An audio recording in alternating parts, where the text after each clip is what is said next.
So today we're going deep on something we don't always talk about, the kind of the hidden costs that can come with chasing success. And we've got this set of sources that are really fascinating. We've got like personal stories, expert opinions on like psychology and business ethics, and even a former pop star's journey. Interesting mix. Yeah. So we're going to try to like understand those compromises people make, right? Yeah. The things they might have to kind of give up, maybe even some dehumanizing aspects that can be part of the paths to like wealth and fame. I think it's going to be a good one. Yeah. So think about it like this, right? What price would you be willing to pay to achieve success? I think that's a really important question to start with, Yeah. and it makes me think about one of the first confessions we looked at, someone who made some ethically questionable choices, to try to save their company. Right. And they succeeded, but ultimately it felt empty. Like a hollow victory. Completely. And on top of that, they were eventually let go. Oh, wow. So it really highlights this difficult truth that achieving some financial goal doesn't necessarily equal genuine success or even fulfillment. And I think a lot of people maybe don't always think about that. That's true. Yeah. You have to wonder about the psychology, of going against your internal sense of right and wrong. Yeah. And how does that affect you as a person long term? Absolutely. That's heavy stuff. It is. That leads us to another pretty disturbing account this time from the corporate world. We read about a former senior manager in a pharmaceutical company. Yeah. Who basically admitted to selling a drug with known fatal side effects. Oh, wow. Prioritizing like profit margins over patient safety. It's hard to even fathom that.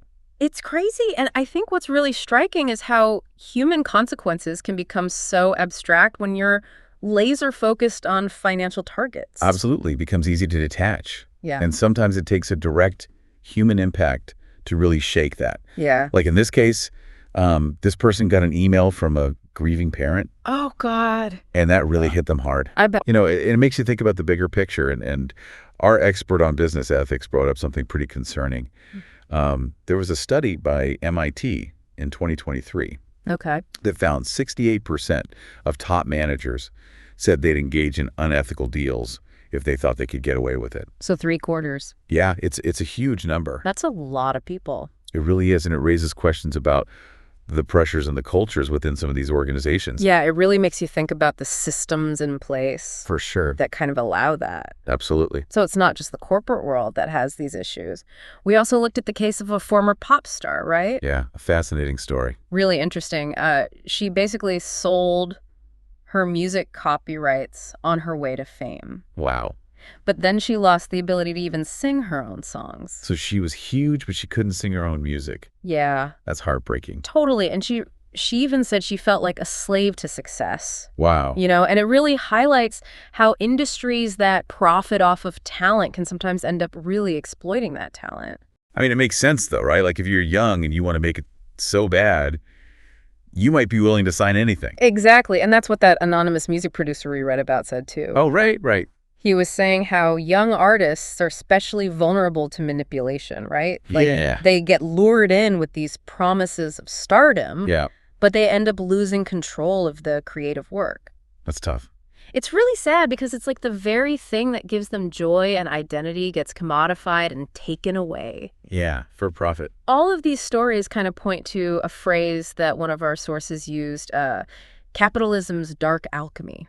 I like that. Yeah. Capitalism's dark alchemy. This idea that suffering can be turned into profit. That's deep. And that engaging in such a system comes with inherent risks. Yeah. So what do you think are the biggest takeaways from all these stories? Well, one that really sticks out to me is this idea, if you have to hide it, you've already signed it. Ooh, that's good. Right. So true. Like when we feel the need to conceal something, it usually means we know deep down it's not right. But regardless of the reward. Exactly. And that leads to another important point. The devil doesn't wear red. He wears an Armani suit. Okay. I like that one too. Because the most dangerous compromises, they're not always like these obvious acts of evil. Right. They can seem like just normal business decisions or necessary steps to get ahead. Yeah. Just the way things are done. Exactly. And then finally, we're reminded that everyone has a price, but some things are priceless. I like that one. Yeah. It's a good reminder. Everyone wants to be successful professionally and financially. Of course. But what about time with loved ones?